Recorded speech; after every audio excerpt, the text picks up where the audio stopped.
Ողջույն բոլորին եւ բարի գալուստ մեր ալիք։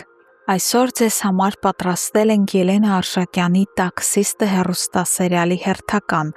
ծայրահեղլարված, էմոցիոնալ, հոգեբանական ծանր շերտերով եւ պարզապես շոկային բացահայտումներով լի վերլուծական ու կանխատեսող թողարկումը։ Ինչպես եւ խնդրել էիք, այսօրվա մեր վերլուծությունը կներկայացնենք մեր ավանդական, էմոցիոնալ եւ խորացված ձևաչափով։ Այսօր իսկական բացահայտումների օր է։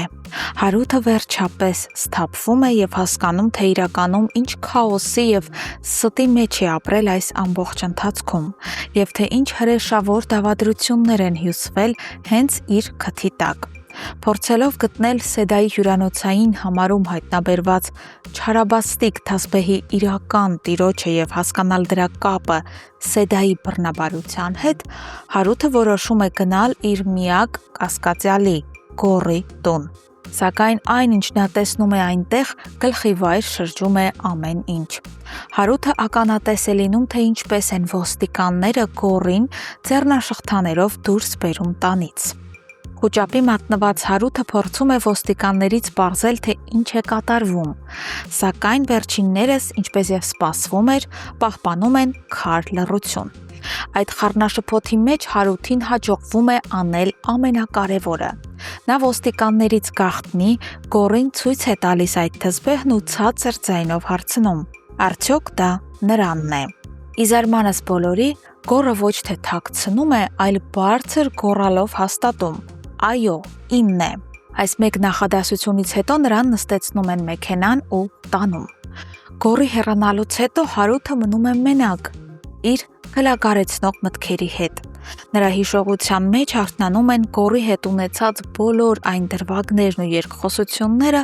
որտեղ ընկերը խուճապահար խուսափում էր Սեդայի բռնաբարության թեմայից եւ փորձում կոծկել հետքերը։ Հարութի մոտ այլևս ոչ մի կասկած չկա։ Գոռն անմիջական ուղիղ կապ ունի Սեդայի հետ տեղի ունեցած դժբախտության հետ։ Սակայն այստեղ սկսվում է Հարութի հոգեբանական ամենածանր տանջանքը։ Համոզված լինելով Գոռի մեղավորության մեջ, նա կանգնում է բարոյական երկընտրանքի առաջ։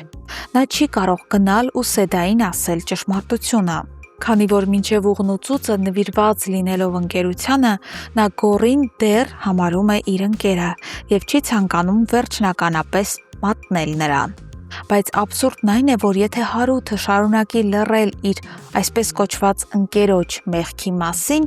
Սեդան շարունակելու է համոզված մնալ, որ հենց Հարութն է իրեն բռնաբարող հրեշը։ Սա մի փակուղի է, որից դուրս գալը պահանջելու է աներևակայելի սողողություններ։ Իսկ քանի դեռ Հարութը փորձում է գլուխ հանել այս բռնաբարության առեղծվածից, մյուս ճակատում Նվերն ու Մանեն շարունակում են հյուսել իրենց նոր ինտրիգները, որոնք, անկեղծ ասած, երբեմն ուղղակի զուրկ են որևէ առողջ տրամաբանությունից։ Բայց ինչպես ասում են, ունենք այն, ինչ ունենք։ Նվերը Մանեին համոզում է, որ իրենք պետք է ամեն ինչ անեն, որպեսզի Հարութն ու Սեդան պատասխան տան իրենց արարքների համար։ Եվ այստեղ հնչում է սերիալի պատմության մեջ թերևս ամենաընտրամաբանական ու ցինիկ նախադասությունը։ Նվերն ասում է, որ եթե նույնիսկ հետաքննության արդյունքում պարզվի, որ Հարութը միանգամայն անմեղ է Սեդայի հետ պատահածի մեջ, ապա ինքը կկազմակերպի այնպես, որ բոլոր ապացույցները կեղծվեն եւ պարզվի իբր Հարութն է ամեն ինչի մեղավորը։ Սա ցույց է տալիս Նվերի հիվանդագին ու մոլագար էությունը։ Մանեն, լսելով այս խելահեղ ծրագիրը, ձևականորեն ասում է, որ ինքը համաձայն չէ, թողնում եւ հեռանում է։ Բայց եկեք անկեղծ լինենք, նրա այդ մերժումն այնքան անինքնավստահ եւ կեղծ էր հնչում,